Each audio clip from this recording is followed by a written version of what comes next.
Et salut à tous, on va parler du chapitre 20 de Dragon Ball Super, qui était grave cool et qui n'apprend pas tout à fait du tout la même tournure que le dessin animé, la série, et ce qui est fort sympathique, parce qu'on avait eu des trucs un petit peu nuls pour la terminer, la série.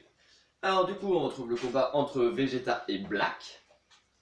On voit que Black est devenu plus fort au fur et à mesure du temps, parce qu'il avait été rejoint par un Zamasu, celui de l'univers où il y a Trunks, tu vois. Ok.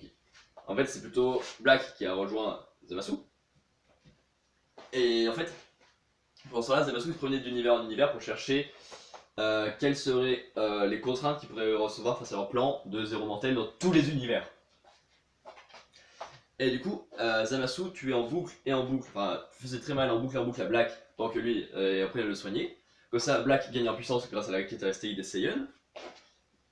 Et justement, là, ils font pareil pendant le combat.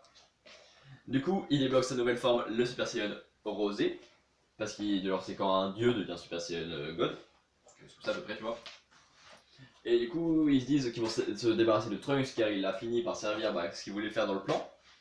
C'est-à-dire, genre Trunks devait chercher les mecs forts pour aider Black à se devenir de plus en plus balèze. Voilà. Donc il y a Vegeta qui se fait prendre niveau puissance, du coup il se fait déjecter et tout. Goku lui donne un Senzu, et du coup, pour espérer qu'il gagne en puissance lui aussi, sauf que ça ne marche pas parce qu'ils ont déjà atteint des sommets monstrueux. Là. Ensuite, ils se séparent du coup, je sais pas trop pourquoi, parce que bien sûr que Vegeta il a beaucoup de chance contre le Black Rosé, mais du coup il se fait juste défoncer. Et pour cela, il y a Goku qui va affronter Zamasu et qui apprend que Zamasu en fait est immortel. Genre il a pas une grande puissance physique et tout, mais il est immortel, du coup ça va être un peu embêtant. Du coup, grâce à Trunks qui fait un Taioken, ils arrivent à s'enfuir et à se cacher dans les trucs. Euh, et Goku a une idée parce que genre il sait que Tortue Géniale et son maître sont les seuls à connaître le Mafuba qui permet d'emprisonner les gens immortels ou beaucoup trop puissants. Et du coup il propose d'aller dans le passé pour apprendre ça. Sauf que Black peut sentir le ki des Saiyans, enfin non pas des Saiyans mais genre ils n'arrivent pas à le sentir des ki des Saiyans justement vu qu'ils arrivent à le cacher, mais il peut sentir le ki de Mai. Du coup il fait terreur sur Mai et il la voit avec d'autres trucs sous les draps. Sauf qu'elle se retourne et en fait c'était des marionnettes. Et en fait il y a Trunks derrière qui fait ya Pouch pour remettre le coup d'épée. Pour ça il y a Goku et Vegeta qui part dans le passé. Et à la fin il y a Trunks qui se fait prendre genre le visage comme ça et qui se fait mettre à terre et qui se fait maîtriser et qui est en mode allez je compte sur vous tu vois.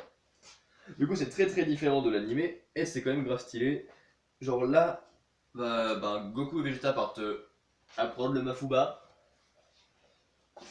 pendant que Trunks va essayer de survivre avec Mai aussi, côte à côte face à un mec méga fort et un mec immortel. Du coup, ça va être assez compliqué pour eux.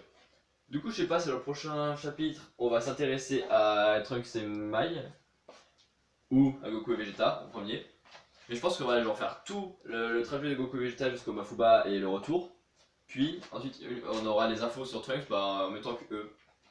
Voilà, donc mettez vos théories sur ce chapitre en commentaire, commentez, partagez, abonnez-vous. Salut!